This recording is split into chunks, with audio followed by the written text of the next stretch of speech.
Ladies and gentlemen, my childhood. When I think of the word nostalgia, I conjure up the image of Capcom's DuckTales for the Nintendo.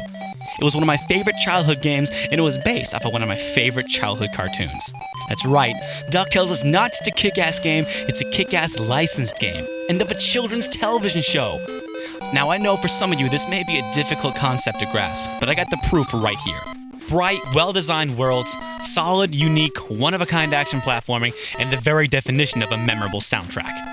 All this for a title essentially made for kids? You bet! It's a game so good even my big brother the Angry Nerd likes it. DuckTales was a very important and popular television show for its time, but today in the gaming community, the game is probably more well-known than the TV series it's based on.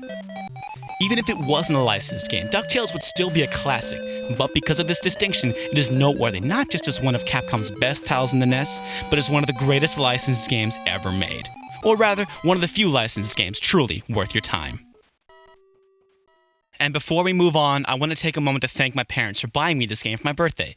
This is the very cartridge given to me on my 7th birthday, so thanks, Mom and Dad. In DuckTales, you play as Uncle Moneybags himself, Scrooge McDuck. And what else is the world's richest duck doing? Getting more money! The game consists of 5 levels played in the order of your choosing, each with $1 million treasure guarded by a boss. And along the way you'll collect diamonds, rubies, and other treasures hidden in every nook and cranny of the 5 levels to add to Uncle Scrooge's money bin.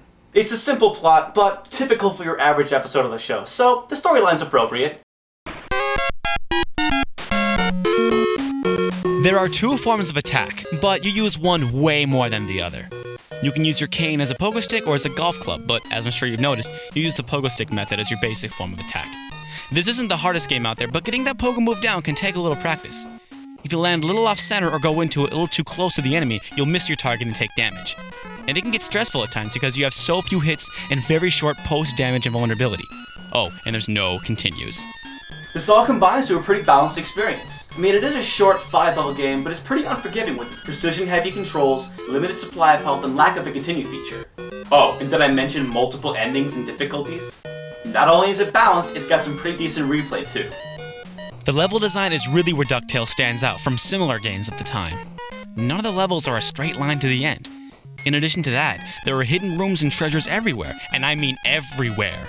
There are so many hidden diamonds and treasure chests you couldn't possibly find them all on your first time through. I mean, I've been playing this game for over a decade, and I'm sure there's still a few I've missed. And if you want to get that top score and the good ending, you'll have to find the super valuable hidden treasures. There's only 5 levels, but each one is packed with secrets, traps, treasures, and enemies.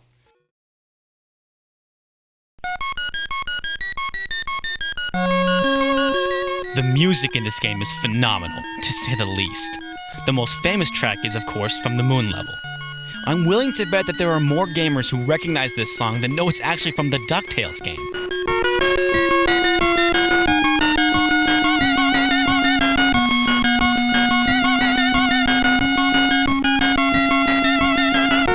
Oh, man, so good.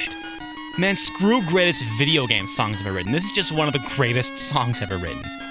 But what would you expect from the same guy that co-composed the first 2 Mega Man games, Yoshihiro Sakaguchi, aka Yuki-chan's papa?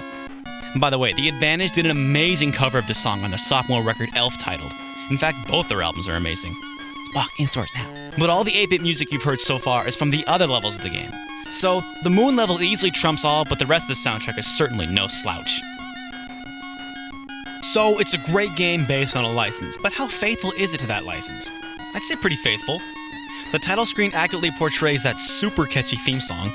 You play as Scrooge McDuck, and along your adventure you run into your nephews Huey, Dewey, and Louie.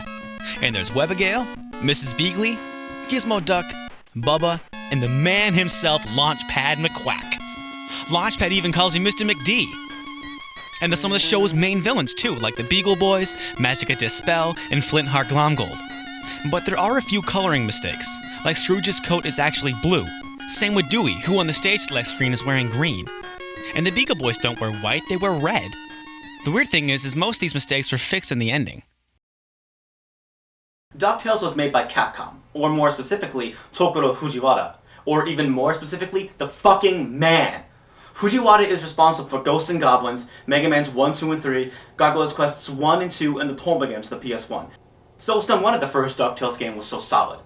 That's right, there was a sequel, DuckTales 2, that also came out for the Nintendo. Most people probably don't know about this game because it came out in '93, near the end of the Nintendo's life cycle, and long after the show started its first run in syndication. DuckTales 2, also made by Capcom, has nearly identical gameplay from the first one. The graphics are much better, but the music, while still solid, is nowhere near as memorable. The controls and hit detection feel tighter, so hitting enemies is a little easier. The levels have more hidden paths and puzzles to them, but feel padded, making them feel longer than they actually are. There's upgradable weapons, gadgets, and a store this time around, which is pretty cool. There's a little more variation this time than there was in the first one. On its own, it stands as a pretty solid NES title, but just isn't as good as the first one. One thing that really irks me is that Launchpad and Gyro keep calling you Uncle Scrooge. They're not related to Scrooge. That's why Launchpad says Mr. McD in the TV series. And you lose all your money when you die, unless you keep buying safes. And you have to buy a new one every single time you finish a level. That just seemed really stupid. DuckTales 2 is pretty rare and will net you around $50. It's not as good as the first one, but it's still recommended. It's one of the better titles from the post-Super Nintendo days of the NES. DuckTales 1 and 2 were also ported to the Game Boy, and though I got them right here, handheld games aren't my forte. Gotta call the man.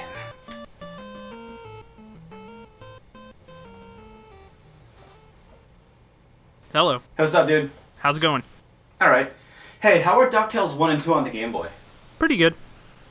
I liked them. Alright, thanks, man. Yeah, no problem. Yep, later. Peace out,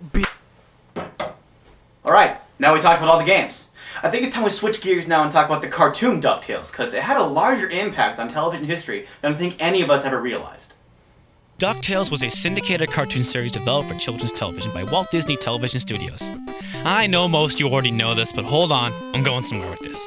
DuckTales was the first in a line of half-hour cartoons developed that included Chip 'n Dale Rescue Rangers, Tailspin, Darkwing Duck, Bonkers, and Goof Troop to name a few. Not bragging, but I can still sing at least a portion of most of these shows' theme songs at will.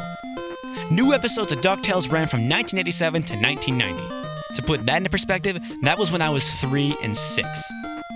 Syndicated, high-budget children's cartoons are as common as day now, but what many probably never realized is DuckTales was the first. It may be hard to imagine nowadays, but before DuckTales, once a children's cartoon ran its course, it was finished. Unless you were an inexpensive hit like Scooby-Doo or something. But for example, Muppet Babies, another fantastic childhood classic, didn't go into syndication until '92, 2 solid years after it ended. DuckTales, on the other hand, was produced for syndication right from the start. Some sources claim that DuckTales ran all the way from its 1987 inception until 2001, others until 2004. At the time, this syndicated high-budget approach was a huge gamble for Walt Disney Studios. But it paid off, as the show turned out to be a huge hit, even spurring competition for Disney with shows like Tiny Toon Adventures and Animaniacs. What does this all mean? This means that DuckTales changed television, and is the reason for the myriad of children's cartoons today. And it really is just a fantastic show. It's out on DVD now, and I highly recommend it. I know it's a kid's show, but there are so many stupid and corny jokes that it's honestly fucking hilarious at times. And hey, you can watch it with your younger siblings and relatives. But I wish the people who produce these DVDs realize that a lot of older people buy them out of nostalgia.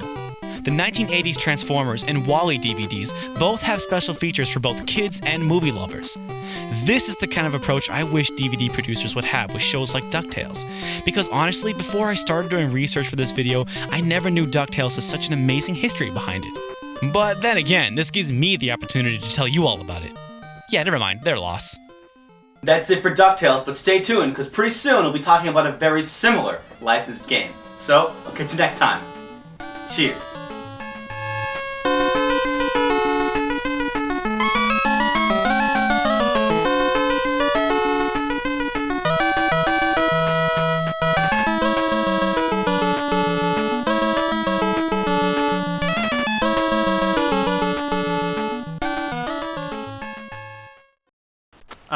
Peace out, bitch.